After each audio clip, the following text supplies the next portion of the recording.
खबरें दुनिया की में आपका स्वागत है। मैं हूं सुमित कुमार दुबे। ईरान की राजधानी तेहरान में हमास के पॉलिटिकल चीफ और ईरान के स्टेट गेस्ट यानी राजकीय मेहमान इस्माइल हानिया की हत्या के बाद अब मिडिल ईस्ट में तनाव चरम पर पहुंच चुका है। ईरान के supreme leader Ayatollah Ali Khamenei Israel पर सीधा हमला करने का आदेश दे चुके हैं। ईरान की सिक्योरिटी एजेंसीज के अधिकारी इस पूरे इलाके में अलग अलग देशों में मौजूद अपने साथी मिलिशिया के कमांडर्स के साथ मीटिंग कर रहे हैं। ईरान के हमले की आशंका को भांपकर इजराइल के पीएम बेंजामिन नेतन्याहू ने अपने सबसे खास दोस्त अमेरिका के प्रेसिडेंट से बात की है। तो वहीं लेबनान में मौजूद इजराइल के दुश्मन हिजबुल्लाह ने भी अपना एक्शन शुरू कर दिया है।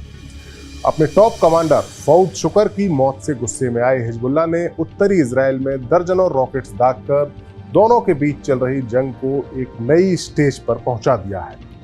हमारे आज के इस वीडियो में हम बात करेंगे कि कैसे इजराइल ने अचानक तेहरान में घुसकर हमास चीफ हानिया की हत्या करके माहौल को पूरी तरह से बड़ा तनावपूर्ण कर दिया है, और जिस तरह से इस तरह के संकेत भी मिले हैं कि इस बड़े हमले से पहले इजराइल ने अपने गुरु यानी अमेरिका की इजाजत भी नहीं ली है और एक तरह से अमेरिका को बड़ी मुश्किल सिचुएशन में फंसा दिया है। साथ ही हम बात करेंगे हिजबुल्लाह के नंबर 3 के कमांडर फौद शुकर की, जिसका खात्मा करके इजराइल ने हिजबुल्लाह को आग बबूला कर दिया है। लेकिन सबसे पहले बात करते हैं कि आखिरकार इजराइल ने तेहरान जैसी महफूज जगह पर हानिया को कैसे मार दिया। पहले दावा किया गया था कि हानिया पर आसमान से आई एक मिसाइल के जरिए हमला किया गया था, लेकिन अब एक नई थ्योरी सामने आई है। अमेरिकी अखबार द न्यूयॉर्क टाइम्स की खबर के मुताबिक इस्माइल हानिया की हत्या के लिए रिमोट कंट्रोल बॉम्ब का इस्तेमाल किया गया है। इस बम को 2 महीने पहले ही स्मगल करके यानी चोरी छुपे तेहरान के उसी गेस्ट हाउस में रखा गया था जिसमें इस्माइल हानिया को ठहराया जाना था। न्यूयॉर्क टाइम्स की इस रिपोर्ट में ईरान की फौज, IRGC और कई अधिकारियों के हवाले से इस जानकारी को शेयर किया गया है, इसको पब्लिश किया गया है। इस्माइल हानिया की मौत बम धमाके में हुई। ये बम रिमोट कंट्रोल था। जैसे ही बम धमाका हुआ, स्टेट गेस्ट हाउस के कंपाउंड की दीवारें ढह गईं और खिड़कियां टूट गईं। फिलहाल इस बम धमाके में हानिया के बगल वाले रूम में ज्यादा नुकसान नहीं हुआ। ये जो जानकारी मिली है न्यूयॉर्क टाइम्स के मुताबिक, बगल वाले कमरे में फिलिस्तीन के इस्लामिक जिहाद के नेता जियाद नखले भी रुके हुए थे। इस धमाके से ये बात स्पष्ट हो गई कि हानिया की हत्या की फुल प्रूफ प्लानिंग की गई थी, क्योंकि बगल वाले कमरे में कोई नुकसान हुआ नहीं। ये नया खुलासा ईरान के लिए और ज्यादा शर्मिंदगी की बात है कि कैसे इजराइल की खुफिया एजेंसी मोसाद अमेरिका ईरान के गढ़ में महीनों पहले ही हानिया की मौत की प्लानिंग कर चुकी थी और ईरान की खुफिया एजेंसियों को इसकी हवा तक नहीं लगी। बहरहाल इस शर्मिंदगी से इतर अब ईरान का पूरा फोकस इजराइल से अपने मेहमान हानिया की मौत का बदला लेना है। समाचार एजेंसी रॉयटर की खबर के मुताबिक जल्दी हिजबुल्लाह के गढ़ लेबनान की राजधानी बेरूत में ईरान के अधिकारियों की एक मीटिंग होने वाली है, जिसमें वो अपने साथी मिलिशिया कमांडर्स के साथ बातचीत करेंगे, डिस्कस करेंगे। इसमें फिलिस्तीन के संगठन हमास और इस्लामिक जिहाद, यमन के हूती विद्रोही, इराक का इस्लामिक रेजिस्टेंस और लेबनान का हिजबुल्लाह शामिल होगा इन मिलिशिया में, जिनके कमांडर्स के साथ ईरान की बैठक होगी।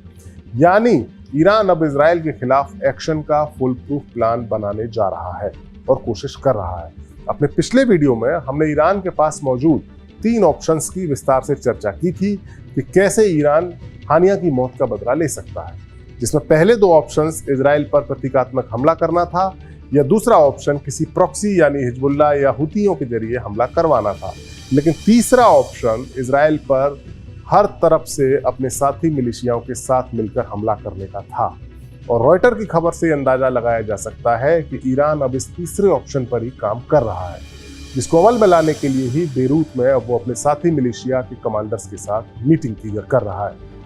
यानी ईरान अब अपने साथियों के साथ मिलकर एक साथ इजराइल पर धावा बोलने की प्लानिंग कर सकता है, और ये एक ऐसी सूरत है जिसमें अमेरिका को भी जंग के मैदान में कूदना पड़ेगा, क्योंकि अगर हिजबुल्लाह, हूती, हमास और ईरान एक साथ इजराइल पर हमला करेंगी तो इजराइल का घुटनों पर आना तय है।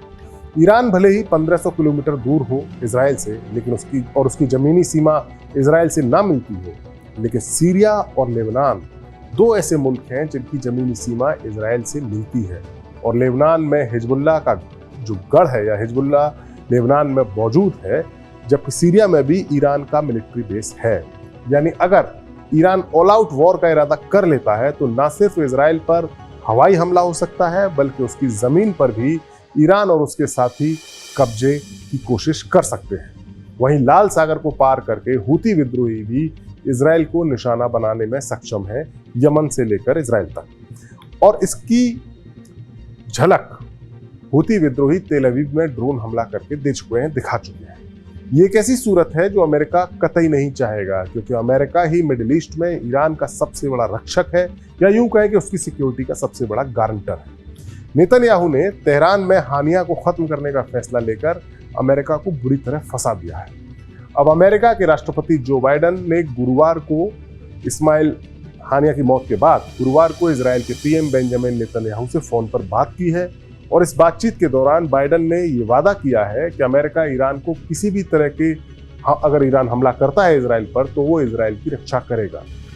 ऐसी परिस्थिति के मद्देनजर अमेरिका ने पिछले साल ही भूमध्य सागर में अपने पावरफुल जंगी बेड़ों को तैनात किया था। इसके अलावा मिडिल ईस्ट में कई ऐसे मुल्क हैं जहां पर अमेरिका के फौजी अड्डे हैं, लिहाजा अमेरिका भी किसी भी तरह की आपात स्थिति से निपटने के लिए पूरी तरह से तैयारी कर रहा है। वहीं कुछ एक्सपर्ट्स का मानना है कि पिछले दिनों जब नेतन्याहू अमेरिका की यात्रा पर गए थे, तब उन्हें यह एहसास हो गया था कि अमेरिका में पॉलिटिकल लीडरशिप आपसी झगड़े में उलझी हुई है और एक वैक्यूम है। ट्रंप पर हमला हो चुका था, बाइडेन भारी दबाव के बाद अगले राष्ट्रपति चुनाव की रेस से बाहर हुए थे, कमला हैरिस अपनी जमीन मजबूत करने में जुटी है, लिहाजा नेतन्याहू ने मिडिल ईस्ट में तनाव को और ज्यादा चरम पर पहुंचाने का गेम खेलने का फैसला कर लिया। और इसी के तहत तेहरान में हानिया और बैरूत में हिजबुल्लाह के टॉप कमांडर फौद शुक्र की एक के बाद एक हत्या करने का आदेश जारी किया गया। इजराइल के खिलाफ बड़े बड़े हमलों को अंजाम देने वाले फौद शुक्र की तलाश काफी वक्त से इजराइल और अमेरिका दोनों को थी। पिछले कई दशकों से उनकी तलाश जारी थी। हिजबुल्लाह के लिए रणनीति बनाने और उसे अंजाम देने के लिए जो कमांड थी, उसमें फौद शुक्र का बहुत इंपॉर्टेंट रोल था। फौद शुक्र पर 40 करोड़ रुपए का इनाम घोषित किया गया था अमेरिका के द्वारा। फौद शुक्र को हिजबुल्लाह के चीफ नसरुल्लाह का काफी करीबी एडवाइजर माना जाता था। साल 1983 में जब बेरूत में बमबारी हुई थी और अमेरिकी सरकार को उसकी तलाश थी, बेरूत में बमबारी जो 1983 में हुई थी, उस वक्त एक बैरक पर हमला किया गया था और इस हमले में 300 अमेरिकी और फ्रांसीसी फौजी मारे गए थे। बहरहाल फौद शुक्र उस हमले का भी आरोपी बताया जाता था। बहरहाल नेतन्याहू को अपनी चाल नेतन्याहू ने जो चल दी है, अब बारी अमेरिका की है, देखना है कि वो उसकी चाल में कितना फंसता है, और ईरान और उसके साथियों की चाल का अब इंतजार है। ऐसा लगता है कि अब नेतन्याहू अमेरिका को कन्विंस करने में जुटे हैं कि इससे पहले कि ईरान इजराइल पर हमला करे, उन्हें ईरान पर हमला कर देना चाहिए। ठीक वैसे ही जैसे इजराइल ने 1967 में इजिप्ट और सीरिया पर पहले हमला किया था और उन्हें मात दे दी थी। ये दूसरा अरब इजरायली था। बहरहाल अब देखना यह हुआ कि ईरान अपना इंतकाम किस तरह से देता है और अमेरिका नेतन्याहू के इस गेम को कितना समझ पाता है। हमारा ये वीडियो आपको कैसा लगा? कमेंट सेक्शन में जाइए और अपनी राय हमें जरूर